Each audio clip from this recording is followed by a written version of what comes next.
Hello friends, इस video में हम लोग UP board examination 2024 and 25 class 10 subject mathematics MCQ series 10 solve करेंगे।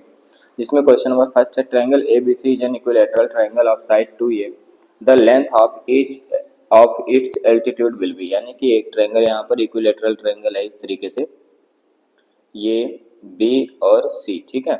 ये एक ट्रायंगल एबीसी है और इसमें क्या कह रहा है, इसका जो साइड है वो 2a है। तो फिर मुझे क्या करना है कि इसके जो एल्टीट्यूड्स हैं, यानी कि एक एल्टीट्यूड इस साइड में, दूसरा इस साइड में और तीसरा इस साइड में, सभी एल्टीट्यूड्स के वैल्यू मालूम करनी है कि ये कितना इनका लेंथ होगा, ठीक है। अब देखिए, जो एल्टीट्यूड होता है इक्विलैटरल ट्रायंगल के, ये सामने वाले साइड को दो भागों में डिवाइड कर देता है। यानी कि अगर ये 2 है तो यहाँ से इतना जो बनेगा, अगर इस पॉइंट ने मैं डी लिख रहा हूँ तो ये ए बनेगा और ये ए बनेगा, ठीक। अब मुझे क्या करना है कि ये लेंथ मालूम करना है। तो यहाँ पर ये जो एल्टीट्यूड होता है सामने वाले साइड के साथ राइट एंगल ड्रॉ करता है, तो इस ट्रायंगल में हम यूज करेंगे Pythagoras theorem. Pythagoras theorem use करेंगे, यानी कि ए बी स्क्वायर इक्वल में बी डी स्क्वायर और प्लस में यहाँ पर ए डी स्क्वायर हो जाएगा। ए बी स्क्वायर मीन्स यहाँ पर 2a स्क्वायर और इक्वल में यहाँ पर बी डी स्क्वायर यानी कि ये स्क्वायर और प्लस में ए डी स्क्वायर हो जाएगा। यहाँ से क्या करना है, इसको इस साइड में लाना है और ये 4a स्क्वायर माइनस ये स्क्वायर इक्वल में ए डी स्क्वायर। यहाँ से इसको माइनस करेंगे तो ये आ जाएगा 3a स्क्वायर इक्वल में ए डी स्क्वायर और ए डी की वैल्यू आ जाएगी √3 ये यूनिट, ठीक है। देखिए यहाँ पर ए डी इक्वल टू √3 ये यूनिट। ऑप्शन चेक करते हैं। यहाँ पर फर्स्ट ऑप्शन है 53 सेंटीमीटर स्क्वायर, 2a √3 और ये √3, यानी कि ये ऑप्शन हमारा जो सी होगा, ये ऑप्शन यहाँ पर करेक्ट होगा। नेक्स्ट क्वेश्चन देखिए यहाँ पर क्या है कि two figures whose shapes are same है, क्या कि two figures whose shapes are same but the dimensions are not एजेंसली same are called equal figures, similar figures या फिर सिमेट्रिकल फिगर्स या फिर कांग्रुएंट फिगर। देखिए यहाँ पर क्या कह रहा है कि हुज शेप आर सेम, मतलब उसका सेम शेप जो है वो सेम है, लेकिन डायमेंशन यानी साइज सेम नहीं है। तो इस तरीके का जो फिगर होता है उसे हम क्या बोलते हैं, सिमिलर फिगर बोलते हैं, यानी कि ऑप्शन नंबर बी यहाँ पर करेक्ट होगा। नेक्स्ट क्वेश्चन देखिए यहाँ पर क्वेश्चन नंबर 3 क्या है, the distance of the point -3,4 from the origin is, यानी ओरिजिन से इस पॉइंट का डिस्टेंस कितना होगा ये बताना है। यहाँ पर ये एक्स एक्सिस होता है, ये वाई होता है और ये एक्स डैश यहाँ पर वाई डैश। ये जो -3,4 है यानी कि इस क्वाड्रेंट में होगा कहीं -3,4। इस पॉइंट का हमें ओरिजिन से डिस्टेंस निकालना है। ओरिजिन कोऑर्डिनेट होता है 0,0, ठीक है। अब हमें क्या करना है कि इसका जो डिस्टेंस निकालना है, कैसे निकालेंगे, ये अगर यहाँ पर वो लिख दे रहा हूँ, यहाँ पर ये पॉइंट ये, यानी A O is equal to होता है रूट में एक्स स्क्वायर प्लस में Y square. A O is equal to root में एक्स स्क्वायर मीन्स -3 स्क्वायर और प्लस में वाई स्क्वायर मीन्स 4 स्क्वायर। ये आ जाएगा 3 स्क्वायर यानी कि 9 और ये 16 यानी कि रूट में 25 और रूट में 25 यानी कि इसका स्क्वायर रूट निकालेंगे 5 यूनिट आ जाएगा, ठीक है।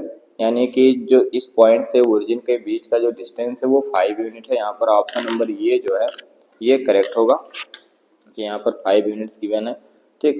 Roots of the quadratic equation 4x square plus 9x plus 5 equal में 0 आर, मतलब ये हमारा क्वाड्रेटिक इक्वेशन है, इसके रूट्स क्या होंगे ये हमें बताना है, ठीक है। ये 4x square plus 9x, 4x square plus में 9x और प्लस 5 इक्वल में 0। इसके रूट्स मालूम करके यहाँ पर ऑप्शन चेक करना है कौन सा ऑप्शन करेक्ट होगा। तो देखिए इसका अगर हमें क्या करना पड़ेगा, फैक्टराइज करना पड़ेगा। तो इससे इसको मल्टीप्लाई करेंगे यानी 20 आएगा। 20 के दो फैक्टर ऐसे ढूंढने होंगे जिसे ऐड करने पर 9 आ जाए। तो यहाँ पर 5 और 4, क्योंकि 5 4 या 20, 5 प्लस 4 9 आ जाएगा और 5 भी इसका फैक्टर है, 4 भी इसका फैक्टर है, यानी कि 4x स्क्वायर प्लस, जहाँ पर 9 है वहाँ लिखेंगे 5 प्लस में 4x और प्लस में 5 इक्वल में 0। ये 4x square plus 5x plus में 4x प्लस में 5 इक्वल में 0। यहाँ से कॉमन कुछ मिलेगा तो यहाँ पर x कॉमन मिलेगा, यानी कि 4x प्लस में 5 प्लस इसमें 1 कॉमन मिलेगा, यानी कि 4x प्लस में 5 इक्वल में 0। ये आ जाएगा 4x प्लस 5 एक ब्रैकेट में, दूसरे में x प्लस 1 इक्वल में 0, ठीक है। अब देखिए यहाँ से x की वैल्यू निकालनी है। देयर इम्प्लाइड 4x प्लस 5 और इक्वल में 0, यानी कि 4x इज इक्वल टू में -5 x इज इक्वल टू -5/4 और ये x प्लस 1 इक्वल में 0 यानी x इज इक्वल टू -1 यानी a का यहाँ पर जो रूट होगा -5/4 दूसरा -1 होगा। ठीक है, अब देखिए यहाँ पर ऑप्शन चेक करते हैं। ये यहाँ पर जो ऑप्शन नंबर ये है -5/4 और -1 यानी कि ऑप्शन नंबर ये करेक्ट होगा। नेक्स्ट क्वेश्चन देखिए यहाँ पर क्या है, which of the following values of x 2x, x plus 8 and 3x plus 1 will be in AP। मतलब x के किस मान के लिए ये जो गिवन है ये AP में है, ये हमें बताना है। यहाँ पर 2x, x प्लस 8 और 3x प्लस 1 ये हमें गिवन है नंबर्स, और इन नंबर्स को बताना है कि ये x के किस मान के लिए AP में होगा। यहाँ पर 2x,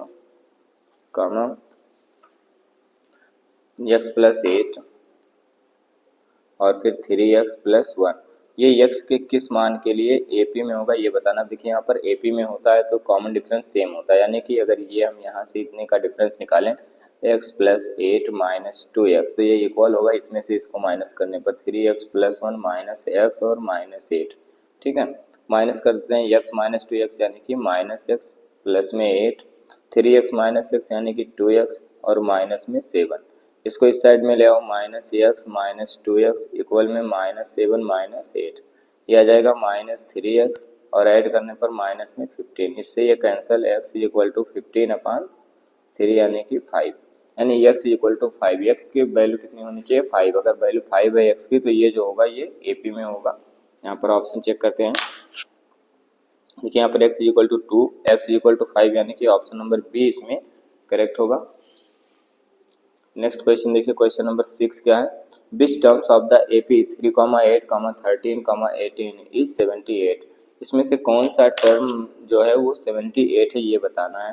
AP गिवन है यहाँ पर 3, 8, 13, 18 डॉट डॉट और इसका कौन सा टर्म जो है वो 18 है ये बताना है। देखिए फर्स्ट टर्म यानी ये की वैल्यू यहाँ पर 3 है, d की वैल्यू 8 माइनस 3 यानी कि 5 हो जाएगा और n की वैल्यू हमें मालूम करनी है, an जो है यहाँ पर 78 है। ठीक है,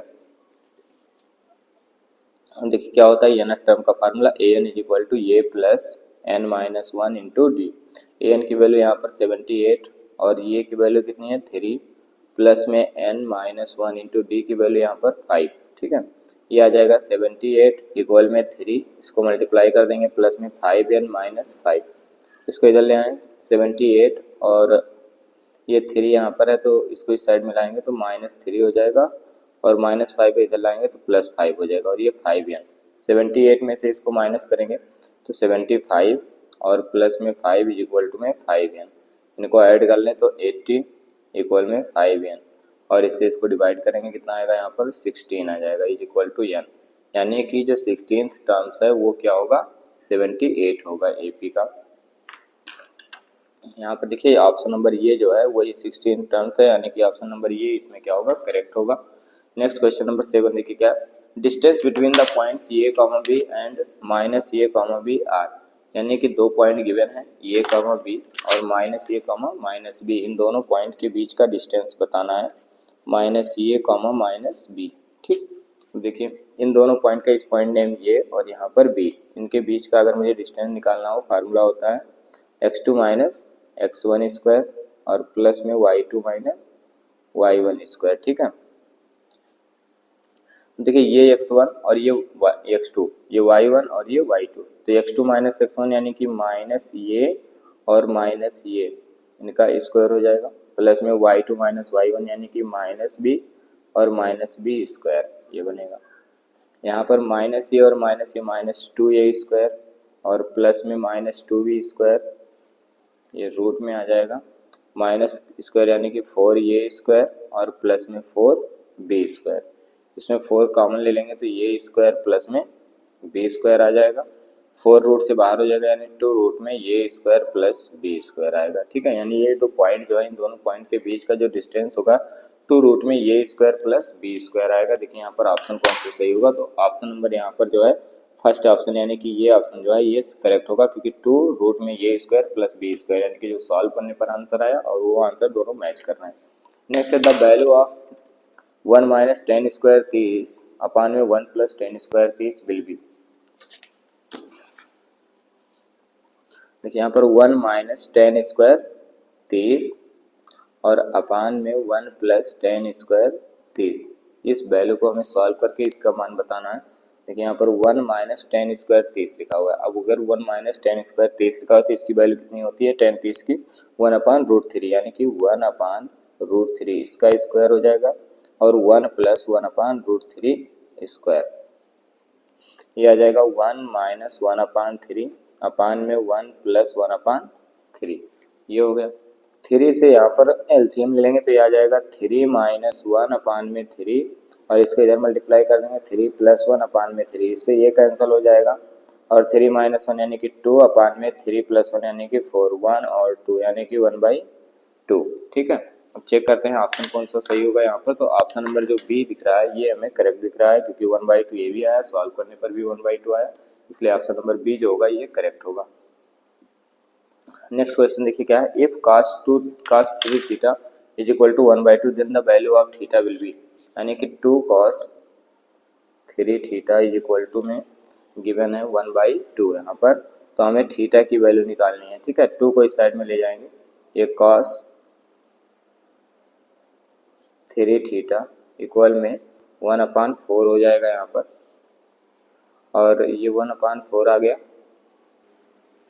यहाँ पर जो क्वेश्चन है 2 cos 3 थीटा यानी कि 1/2 then the value of theta will be, यानी कि ये क्वेश्चन यहाँ पर रॉन्ग हुआ है, यानी कि ये 1/2 नहीं बल्कि केवल और केवल 1 होना चाहिए। ठीक है, ये रॉन्ग राइट किया गया था, तो अब ये 1 है, इसको सॉल्व करते हैं। यहाँ पर 2 cos 3 theta is equal to में 1, यानी कि cos 3 theta is equal to 1/2 और 1/2 60 की वैल्यू होगी। ठीक है, यानी कि there imply 3 theta is equal to में 60 डिग्री आ जाएगा और थीटा इज इक्वल टू 60/3, यानी इससे डिवाइड कर देंगे तो 20 डिग्री आ जाएगा। यहाँ पर ऑप्शन नंबर सी जो होगा ये करेक्ट होगा। यहाँ पर ये 1/2 नहीं बल्कि 1 था। ठीक है, ये रॉन्ग राइट किया गया था। नेक्स्ट क्वेश्चन देखिए, the value of sine square 29 और कॉस स्क्वायर 29, इसकी वैल्यू बतानी है कि कितना होगा। देखिए यहाँ पर क्या आइडेंटिटी होती है कि साइन स्क्वायर थीटा प्लस में cos square theta is equal to में 1। यहाँ पर देखिए ये जो एंगल्स है यहाँ पर थीटा और थीटा दोनों सेम है, तो यहाँ पर क्या है कि साइन स्क्वायर 29 और प्लस में कॉस स्क्वायर 29 इक्वल में 1, ये भी 1 ही आएगा क्योंकि थीटा की वैल्यू मैंने 29 यहाँ पर पुटअप कर दिया है, तो दोनों जगह पर ये सेम होगा। ठीक है, तो इस प्रकार से हमारा MCQ सीरीज 10 कंप्लीट होता है। Thank you.